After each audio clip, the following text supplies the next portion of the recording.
Hello বন্ধুরা, আশা করি সবাই ভালো আছো।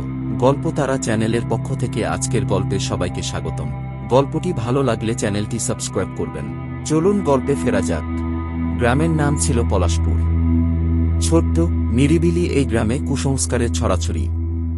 গ্রামের পাশ দিয়ে বয়ে যাওয়া নদীর পাড়ে এক পুরনো বটগাছ, যার নিচে এক প্রাচীন কূপ। গ্রামের মানুষজন বলে সেই কূপের ভেতরে জিনের বাস। সন্ধ্যার পর কেউ সেখানে যায় না। কিন্তু আমি আরমান এই কুসংস্কারগুলোতে কখনো বিশ্বাস করিনি। ছোটবেলায় দাদু বলতেন, বটগাছের নিচে সন্ধ্যার পর গেলে জিনেরা পছন্দ হলে তোমাকে বন্ধু বানাবে, আর যদি অপছন্দ করে তবে সর্বনাশ। আমি হেসে বলতাম, এসব গল্প দিয়ে আমাকে ভয় দেখাতে পারবেন না। একদিন বিকেলে নদীর পাড়ে বসে আকাশ দেখছিলাম। নদীর জলে সূর্যের শেষ আলোর প্রতিফলন, পাখির ডানা ঝাপটানো, সব মিলিয়ে মনটা বেশ ভালো ছিল। হঠাৎ করেই নজরে পড়ল এক সাদা পোশাক পরা মেয়ে বটগাছের নিচে বসে আছে। আশেপাশে কেউ নেই, অথচ মেয়েটি সেখানে কি করছে তা ভেবে কৌতূহল হলো। তুমি এখানে কি করছো? আমি জিজ্ঞেস করলাম। মেয়েটি ধীরে ঘাড় ঘুরিয়ে তাকাল। তার চোখ দুটো গভীর, যেন কোনো রহস্য লুকিয়ে আছে। আমি নদীর সৌন্দর্য দেখতে এসেছি, সে বলল। তুমি কে? আমার নাম রুহি। তুমি? আরমান। আমি এখানকারই ছেলে। আগে কখনো তোমাকে দেখিনি। তুমি কোথায় থাকো? রুহি মৃদু হেসে বলল, আমার বাড়ি দূরে। এখানে মাঝে মাঝে আসি। তার হাসি ছিল অদ্ভুতভাবে আকর্ষণীয়, কিন্তু তার হাসির পেছনে একটা গভীর বিষণ্ণতা লুকিয়েছিল, যা আমি তখনও বুঝতে পারিনি। বড় অদ্ভুত মেয়ে। এরপর থেকে রুহির সঙ্গে প্রায়ই দেখা হতো। প্রতিদিন বিকেলে নদীর পাড়ে এসে তার সঙ্গে কথা বলতাম। তার কথায় এক ধরনের জাদু ছিল, যা আমাকে আকর্ষণ করত। তবে তার মধ্যে কিছু রহস্যময় বৈশিষ্ট্য ছিল। একদিন আমি তার হাতে কোনো গয়না দেখতে পেলাম না, অথচ পরের দিন তার হাতে একটা সোনার বালা। তার পোশাকও প্রতিদিন আলাদা, আর সবসময়ই অদ্ভুত সুন্দর। তোমার এত সুন্দর পোশাক কোথা থেকে আসে? আমি একদিন মজা করে জিজ্ঞেস করলাম। সে হাসল। আমার নিজস্ব ভাণ্ডার আছে। আমি জানতাম তার কথা ঠিকঠাকভাবে বোঝা যায় না, তবু তার প্রতি আমার দুর্বলতা ক্রমশ বাড়তে থাকল। দিনের পর দিন কেটে গেল। আমি আর রুহি যেন একে অপরের প্রতি আরও নিবিড় হয়ে উঠলাম। তার সঙ্গে সময় কাটানোর পর আমি বুঝতে পারলাম আমি তাকে ভালোবেসে ফেলেছি। একদিন রুহিকে আমি সরাসরি বললাম, তুমি জানো, আমি তোমার প্রতি দুর্বল হয়ে পড়েছি। তুমি কি আমায় ভালোবাসো? সে তার গভীর চোখে তাকাল। তুমি জানো না আরমান, আমার জীবন সাধারণ মানুষের মতো নয়। আমি যদি তোমার কাছে থাকি, তবে তোমার জীবনটা বিষাদময় হয়ে যাবে। আমি তোমার জন্য সব ত্যাগ করতে রাজি। আমি বললাম, তুমি যাই হও না কেন, আমি তোমাকে ভালোবাসি। রুহি দীর্ঘশ্বাস ফেলে বলল, তুমি হয়তো জানো না আমি কে। আমি তার কথার গভীরতা বুঝতে পারিনি। সেই রাতে বাড়ি ফিরে আসার পর আমার জীবনে অদ্ভুত ঘটনা ঘটতে শুরু করল। ঘরে হঠাৎ বাতাসের ঝাপটা, রাতের বেলা জানালার কাছে কারো টোকা দেওয়া, এবং অদ্ভুত শব্দ শুনতে পাওয়া। এক রাতে আমি ঘুমানোর সময় অনুভব করলাম কেউ যেন আমার বিছানার পাশে দাঁড়িয়ে আছে। ঘুম ভেঙে গিয়ে দেখলাম ছায়ার মতো একটা অবয়ব জানালার বাইরে দাঁড়িয়ে আছে। আমার বুক ধকধক করে উঠল। আমি পরদিন রুহির কাছে গিয়ে সব বললাম। রুহি, আমার জীবনে কিছু অদ্ভুত ঘটনা ঘটছে। তুমি কি এর কিছু জানো? সে চুপ করে রইল। তারপর বলল, তোমাকে বলেছিলাম আমাদের এই সম্পর্ক চলতে পারে না, কিন্তু তুমি শোনোনি। তুমি আমার থেকে দূরে যাও আরমান। আমি তা পারবো না, আমি বললাম। রুহি একদিন আমাকে বটগাছের নিচে ডেকে নিয়ে বলল, তুমি কি সত্যি আমাকে ভালোবাসো আরমান? হ্যাঁ, আমার হৃদয় থেকে। তখন রুহি আমার চোখের দিকে তাকিয়ে বলল, আমি জিন। আমি মানুষের ভালোবাসার যোগ্য নই। আমাদের এই সম্পর্ক নিষিদ্ধ। আমি হতবাক হয়ে গেলাম। তুমি কি বলছো? তুমি কি মজা করছো?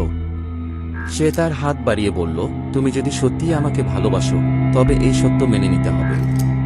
আমি সাধারণ মানুষ নই। আমি এই গ্রামেরই এক পুরনো জিন। বছরের পর বছর এখানে থেকেছি, কিন্তু তোমার মতো কাউকে কখনো ভালোবাসিনি। রুহির এই কথা শোনার পর আমি কি করব বুঝতে পারলাম না। আমার মনে ভালোবাসা আর ভয়ের এক অদ্ভুত মিশ্রণ। আমাদের সম্পর্ক কি নিষিদ্ধ, নাকি আমাদের ভালোবাসা সবকিছুর ঊর্ধ্বে? রুহির সত্য জানার পর আমি এক অদ্ভুত দ্বিধায় পড়ে গিয়েছিলাম। তার প্রতি আমার ভালোবাসা এত গভীর ছিল যে তার জিন হওয়া সত্ত্বেও আমাকে তাকে ছেড়ে যেতে রাজি করাতে পারল না। কিন্তু এই ভালোবাসার মূল্য কি হবে তা আমি তখনও জানতাম না। রুহি আমাকে বলে দিয়েছিল, আমাদের ভালোবাসা পৃথিবীর নিয়মের বিপরীতে। যদি এই সম্পর্কে জড়িয়ে থাকো তবে তুমি শুধু নিজেকে নয়, তোমার চারপাশের সবাইকে বিপদে ফেলবে। আমার সাথে থাকতে হলে তোমাকে কঠিন পথ বেছে নিতে হবে। আমি তার কথা শুনেও স্থির করলাম, আমি তাকে ছেড়ে যাব না। কিন্তু আমার এই সিদ্ধান্তের ফলে আমার জীবন দুর্বিষহ হয়ে উঠল। পরদিন থেকেই অদ্ভুত ঘটনা ঘটতে শুরু করল। গল্পটি ভালো লাগলে একটি লাইক করবেন এবং এমন আর গল্প পেতে আমাদের চ্যানেলটি সাবস্ক্রাইব করবেন।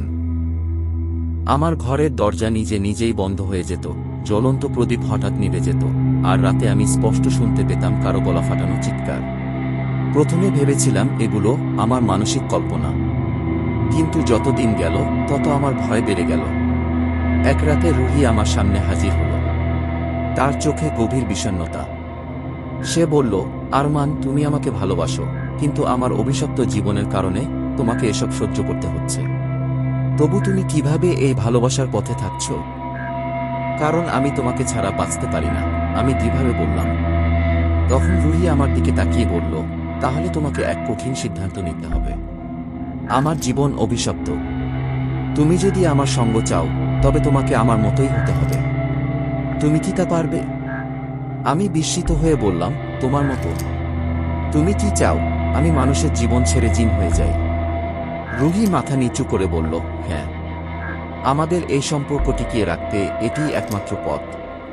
আমি দোটানায় পড়ে গেলাম। একদিকে ছিল আমার পরিবার, বন্ধুবান্ধব, মানব জীবনের সব আনন্দ। আরেকদিকে ছিল রুহির প্রতি আমার গভীর ভালোবাসা। যতই ভাবলাম ততই বুঝতে পারলাম রুহির প্রতি আমার ভালোবাসা এত গভীর যে আমি সব ত্যাগ করতে রাজি। কিন্তু আমার এই সিদ্ধান্ত আমাকে এমন এক বিপদের মধ্যে ফেলল যা আমি কল্পনাও করতে পারিনি। রুহি আমাকে বলল, আমার সঙ্গে থাকতে চাইলে তোমাকে একটি পরীক্ষার মধ্য দিয়ে যেতে হবে। তোমাকে ওই পুরনো কূপের ধারে গিয়ে একটি মন্ত্র পড়তে হবে। কিন্তু মনে রেখো, যদি তোমার মন দুর্বল হয় তবে তোমার জীবন নিয়ে এই মন্ত্র খেলবে। আমি তার কথা শুনে ভয় পেলাম, কিন্তু তার ভালোবাসার জন্য এই ঝুঁকি নিতে প্রস্তুত ছিলাম। সেই রাতে আমি বটগাছের নিচে গিয়ে দাঁড়ালাম। চারপাশে শুধুই নীরবতা। হঠাৎ বাতাসে যেন ফিসফিসানির মতো শব্দ শোনা গেল। আমি রুহির দেওয়া মন্ত্র পড়তে শুরু করলাম। কূপের ভেতর থেকে অদ্ভুত শব্দ আসতে শুরু করল, মনে হচ্ছিল যেন কেউ কূপের ভেতর থেকে চিৎকার করছে। তখনই আমি দেখতে পেলাম কূপ থেকে এক বিশাল কালো ছায়া বেরিয়ে আসছে। ছায়াটি আমার দিকে ধেয়ে আসতে থাকল। তুমি কি সত্যি এই ভালোবাসার জন্য জীবন ত্যাগ করতে প্রস্তুত? ছায়াটি ফিসফিস করে জিজ্ঞেস করল। আমি কাঁপতে কাঁপতে বললাম, হ্যাঁ, আমি রুহিকে ভালোবাসি। আমি তার জন্য সব করতে রাজি। তখন ছায়াটি আমাকে ঘিরে ধরল এবং আমি আমার শরীরে এক অদ্ভুত পরিবর্তন অনুভব করলাম। যখন আমি জ্ঞান ফিরে পেলাম তখন আমি আর মানুষ ছিলাম না। আমি নিজেকে জিনের রূপে দেখতে পেলাম। রুহি আমার পাশে দাঁড়িয়েছিল। তার চোখে এক অদ্ভুত আনন্দ। তুমি এখন আমার মতো হয়ে গেছো, আরমান। এখন আমাদের আর কোনো বাধা নেই। কিন্তু আমি বুঝতে পারলাম এই পরিবর্তনের সঙ্গে আমি আমার মানব জীবনের সব আনন্দ, সুখ এবং পরিচিতি হারিয়ে ফেলেছি। আমাদের ভালোবাসা সত্যিই টিকে গেল, কিন্তু আমি সেই রাত থেকে আর কখনো মানুষের জগতে ফিরে যেতে পারলাম না। আমাদের ভালোবাসা জিতে গেল, কিন্তু সেই ভালোবাসার জন্য আমাকে চিরকালীন এক অন্ধকার জীবনের সঙ্গে বাঁচতে হলো। এটি ছিল এক নিষিদ্ধ ভালোবাসার গল্প, যা সবকিছুর ঊর্ধ্বে ভালোবাসার শক্তির প্রমাণ দিল, কিন্তু তার মূল্য ছিল অসীম।